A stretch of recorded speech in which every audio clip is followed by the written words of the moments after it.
नमस्कार दोस्तों, हर्षित द्विवेदी एजुकेशन में आपका स्वागत है। मेरा नाम है विनीत सागर। तमिलनाडु में कल्लकुरिची म्यूनिसिपैलिटी से एक अनफॉर्चुनेट न्यूज निकल के आ रहा है दोस्तों। उधर एक स्कूल में 12वीं कक्षा की एक लड़की की मौत हुई है। लड़की की डेड बॉडी स्कूल ग्राउंड से मिली थी। स्कूल अथॉरिटीज का कहना यह है लड़की स्कूल बिल्डिंग का टॉप फ्लोर से जंप करके सुइसाइड किया है, पर बाद में हॉस्टल रूम से एक सुइसाइड लेटर मिल जाता है। उस सुइसाइड लेटर में यह लिखा है कि लड़की को स्कूल में 2 टीचर से हरासमेंट फेस करना पड़ा, इस वजह से वो सुइसाइड कर रही है। जैसे ये न्यूज लड़की की फैमिली और गांव वालों को पता चला, वो सारे स्कूल प्रीमाइसेस में पहुंचे। उधर काफी वायलेंस ब्रेकआउट हुआ। स्कूल ग्राउंड में जितने बसेस पार्क थे उनमें आग लगा दिया गया, पत्थरबाजी हुआ। बाद में पुलिस उधर पहुंचे, वायलेंस को कंट्रोल करने की कोशिश किया, डीएजी तक पहुंचे और डीएजी को भी इंजूर किया गया। तो आज इस वीडियो में इस पूरा इंसिडेंट को अच्छी तरह समझने की कोशिश करेंगे। ये स्कूल का नाम है कनियामूर शक्ति मैट्रिकुलेशन स्कूल नियर चिन्न सेलम तमिलनाडु। एक प्राइवेट रेसिडेंशियल स्कूल है। लड़की 17 साल की थी, बिलोंग करती थी Periyana Selur village in Cuddalore district Tamil Nadu. Reports के हिसाब से विक्टिम हॉस्टल बिल्डिंग के ऊपर से जंप किया है। पोस्टमार्टम रिपोर्ट से यह पता चला है जंप करने से पहले इनकी शरीर में काफी इंजुरीज थी। पुलिस ने केस रजिस्टर किया है, इन्वेस्टिगेशन चल रहा है। अब देखिए दोस्तों, रिपोर्ट्स के हिसाब से एंड स्कूल अथॉरिटीज के हिसाब से विक्टिम हॉस्टल बिल्डिंग के ऊपर से जंप किया है सुइसाइड करने के लिए, पर विक्टिम की जो फैमिली है इन सारे क्लेम्स को रिजेक्ट किया है। उनका कहना यह है लड़की को टॉर्चर एंड मर्डर किया गया by the school administration and teachers. Victim की मदर के हिसाब से डेड बॉडी में काफी स्वोलन एरियाज थे और इंजरी मार्क्स भी थे। ऐसा लग रहा है कि किसी ने उनको चोट पहुंचाया है। और जहां पे ये लड़की गिरी है दोस्तों, उधर एक बूंद खून तक नहीं था। जब स्कूल मैनेजमेंट से ये सब सवाल पूछा गया तो उन्होंने जवाब तक नहीं दिया है। तो इस केस से रिलेटेड 2 टीचर्स को अरेस्ट किया है on charges of abetment of suicide. Abetment of suicide मतलब आत्महत्या के लिए उकसाना। Mathematics teacher cum warden of the school hostel J Kritika and P Haripriya जो केमिस्ट्री सब्जेक्ट पढ़ाती है। दोनों को section 174 clause 1 of the CrPC and 306 of the IPC that is abetment to suicide के लिए अरेस्ट किया है। And police already school correspondent C Ravikumar को, सेक्रेटरी आर शांति को and school principal S Sivasankaran को भी अरेस्ट किया है।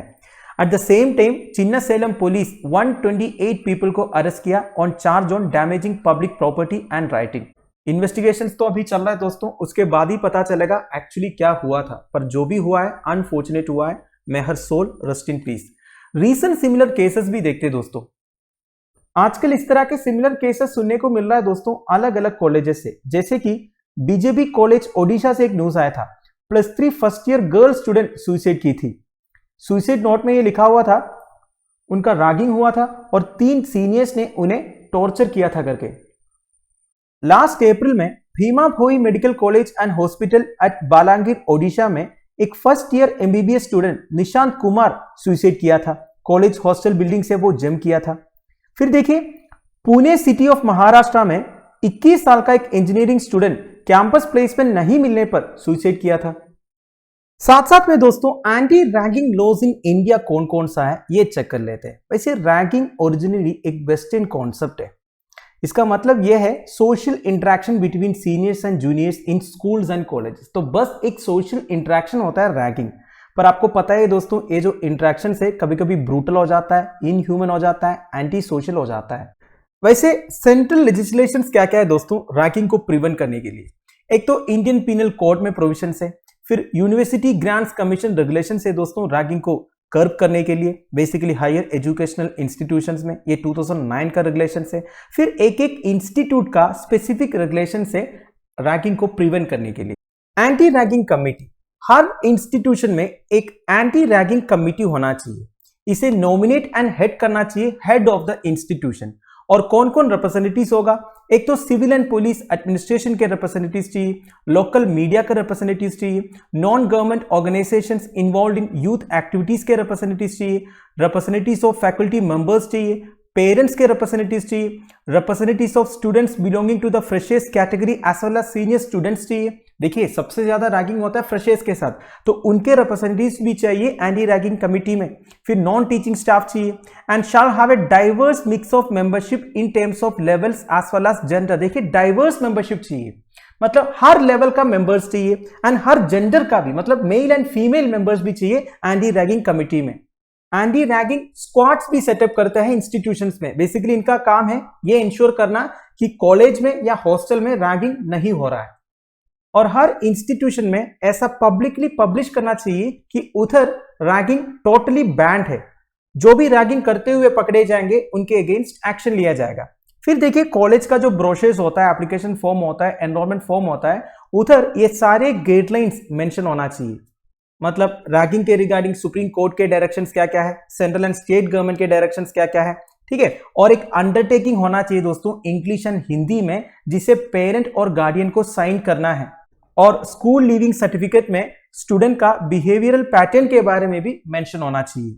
फिर देखिए एफिडेविट ऑफ स्टूडेंट, जो स्टूडेंट एडमिशन लेंगे ना उनको एक एफिडेविट फाइल करना होगा along with his parents or guardians signature stating that he will not be ragging other students directly or indirectly, कि हमें लिख के देना होगा कि हम कोई और स्टूडेंट को डायरेक्टली या इनडायरेक्टली रैग नहीं करेंगे।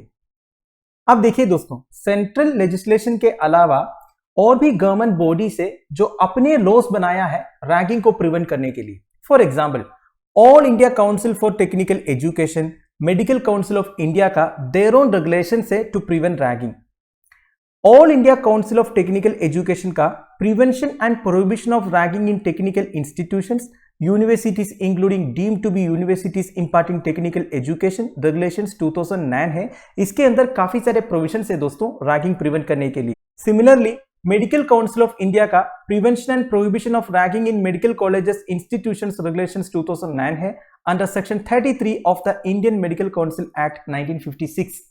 नॉर्मल केसेस में रैगिंग का कॉन्सिक्वेंसेस क्या क्या होते हैं दोस्तों, मतलब रैगिंग करते हुए अगर कोई स्टूडेंट्स पकड़े गए उनके अगेंस्ट क्या क्या एक्शंस लेते हैं। एक तो उनका एडमिशन कैंसिल कर देते हैं, क्लासेस अटेंड करने से सस्पेंड कर देते हैं, अगर उनका कोई स्कॉलरशिप है और कुछ बेनिफिट्स है वो सब विड्रॉ करते हैं या फिर विथहोल्ड करते हैं, फिर एग्जाम अपीयर करने से डिबार करते हैं, रिजल्ट्स विथहोल्ड करते हैं, फिर किसी भी तरह का नेशनल, इंटरनेशनल और यूथ फेस्टिवल अटेंड करने से मना करते हैं, हॉस्टल से सस्पेंड करते हैं, restriction from institution for a period of 1 to 4 years, 1 से 4 साल तक इंस्टीट्यूशन एंटर नहीं करने देंगे।